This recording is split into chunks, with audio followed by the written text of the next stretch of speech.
High court में जो listed था, तो उनमें खास करके एक अरुण यादव और चंदन जी का अभी सुनवाई बाकी है। और जितने भी लोग इस मुकदमे में की राहत भरी खबर है, बहुत जल्दी ये लोग बाहर होंगे। इतना ही चीज़ आप समझिए।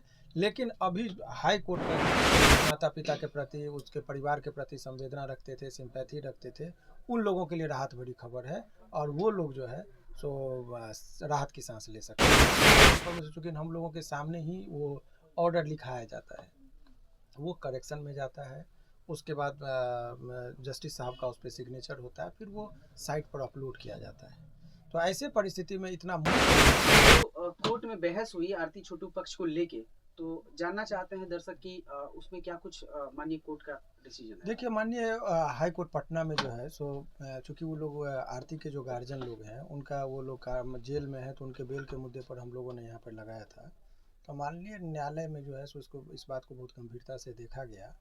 और यहाँ से एक जो जो बहस हुआ, बहस के दौरान हम लोग कुछ बातें जो होती है वो कोर्ट की प्रक्रिया समझिए कि यहाँ पर ऑर्डर लिखाया जाता है, स्टोनो होते हैं उनके, और वो टाइप करके देते हैं, फिर साइन होता है। उसके बाद यदि हम उस पर बोलेंगे तो मैच्योर होगा। लेकिन मूल बात इतना समझिए कि राहत भरी खबर है उनके गार्जियन के लिए, उनके परिवार के जो सदस्य हैं, क्योंकि बहुत गंभीर एलिगेशन था, 302 का मुकदमा में, झूठी मुकदमा में फंसा गया था।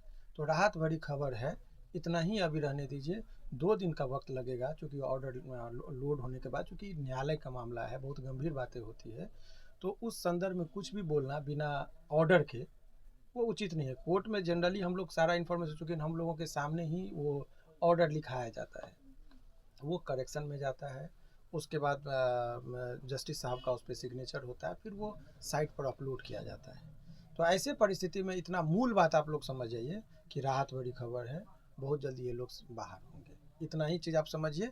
लेकिन अभी हाई कोर्ट का जो रुख था, जिस हिसाब से उन्होंने कहा, तो राहत भरी खबर है, क्योंकि जब वो ऑर्डर आएगा तब मैं आप लोग को ऑर्डर के साथ बोलूँगा, तो उस बयान का बहुत ऑथेंसिटी होगा।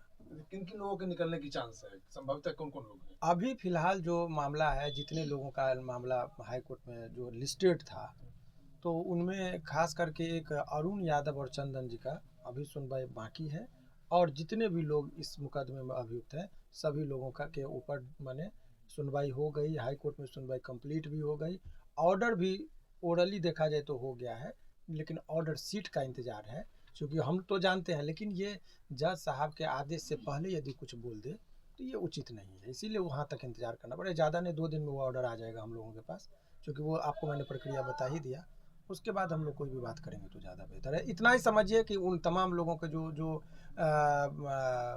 आरती के माता पिता के प्रति, उसके परिवार के प्रति संवेदना रखते थे, सिंपैथी रखते थे, उन लोगों के लिए राहत भरी खबर है। और वो लोग जो है सो राहत की सांस ले सकते हैं। ऐसी सुकून ये वाली चांस खबर। है क्या, आरती के पिताजी का सजा होने का चांस है या नहीं? सजा का अभी कहाँ पर बिंदु है, अभी बेल के वो लोग निकलेंगे जेल, तो जेल से निकलेंगे। राहत बड़ी खबर मैंने कहा कि अब आने दीजिए ऑर्डर, पहले कहा देना उचित नहीं। बस इतना ही समझ, 2 दिन बाद में सारी बात बता। एक सवाल और सर, मान लीजिए आरती जो शादी की है, तो आरती का शादी मन्नू से कहीं इस केस का क्या रिलेट है, मतलब वो केस को तो वो ट्रायल में हम ले जाएंगे, उनके क्रेडिबिलिटी की बात होगी। अभी हम लोगों का मुख्य उद्देश्य ये है कि जो लोगों को झूठे मुकदमे में फंसाया गया है, उन लोगों को कैसे उनको बाहर निकाला जाए, ये स्ट्रेटजी यही होती है। और उस पर हम लोग न्यायालय में जो है सो बात को रखें, और बात को रखने के बाद जो है सो सारी बात का, उसमें 3 सेट में थे, सबका अलग अलग होता है। कुछ मामले में यहाँ के जो अजय ठाकुर सर हैं वो थे, हम थे, सभी लोगों ने कलेक्टिवली प्रयास किया। तो माननीय न्यायालय जो है उस पर अपना जो भी निर्णय दिए वो ऑर्डर सीट के साथ हम डिस्कस करेंगे। Thank you sir. चलिए, बहुत बहुत शुक्रिया।